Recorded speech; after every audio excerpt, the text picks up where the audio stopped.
पुरी से कुछ कोस दूर गोविंद दास नाम का एक वृद्ध व्यक्ति रहता था। उम्र 60 के पार, शरीर झुका हुआ, कपड़े फटे पुराने। उसका काम था मंदिरों और धर्मशालाओं के आंगन में झाड़ू लगाना। लेकिन गोविंद के जीवन में एक ही सच्चाई थी, जगन्नाथ ही सब कुछ है। सुबह अंधेरे में उठकर वो सबसे पहले समुद्र की ओर मुंह करके हाथ जोड़कर और कहता, प्रभु आज भी मुझे अपने नाम का सहारा देना। उसके पास न परिवार था, न धन, न कोई अपना, बस एक पुरानी माला और फटे हुए कपड़े में बंधी जगन्नाथ जी की छोटी सी लकड़ी की प्रतिमा। एक दिन पुरी में बड़ा उत्सव था। मंदिर के बाहर भारी भीड़ थी, अमीर गरीब सब आए थे। गोविंद रोज की तरह झाड़ू लगा रहा था। उसी भीड़ में कुछ धनी लोग आए, रेशमी वस्त्र, माथे पर तिलक, हाथ में दान की थालियां। उनमें से एक ने नाक सिकोड़ते हुए कहा, अरे इसे हटाओ यहां से, बदबू फैला रखी है।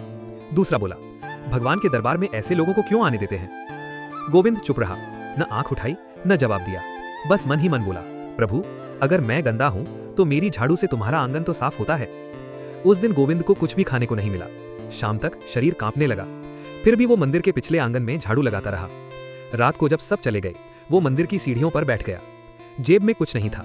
उसने अपनी छोटी सी प्रतिमा हाथ में ली और बोला, जगन्नाथ आज बहुत भूख लगी है, अगर तू चाहे तो आज भी मैं बिना खाए सो जाऊं, पर तेरा नाम मत छुटने देना। आंखों से आंसू टपक पड़े, थकान में वहीं सो गया। उसी रात मंदिर के मुख्य पुजारी को सपना आया। सपने में उन्होंने देखा भगवान जगन्नाथ स्वयं नंगे पांव मंदिर से बाहर निकल रहे हैं, हाथ में झाड़ू है। पुजारी घबरा गए, प्रभु आप ये क्या कर रहे हैं। भगवान मुस्कुराए और बोले, जिसने मेरी दहरी को अपना घर समझा, आज उसकी भूख मेरी पूजा से बड़ी है। इतना कहकर भगवान आगे बढ़ गए। सुबह मंदिर में हड़कंप मच गया। महाप्रसाद का भंडार रातों रात खाली था और मंदिर के पीछे गोविंद बेसुध पड़ा था। पुजारी दौड़कर उसके पास पहुंचे। गोविंद को उठाया गया।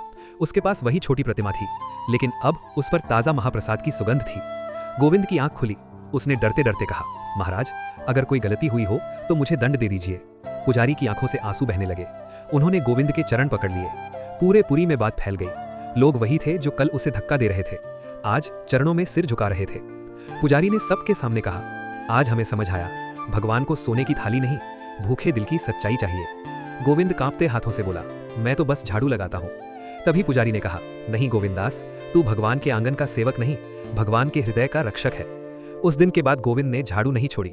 बस एक बात बदली, अब जब वो झाड़ू लगाता तो लोग उसे रोकते और कहते, पहले दर्शन कर लीजिए। गोविंद मुस्कुराता और कहता, जब तक प्रभु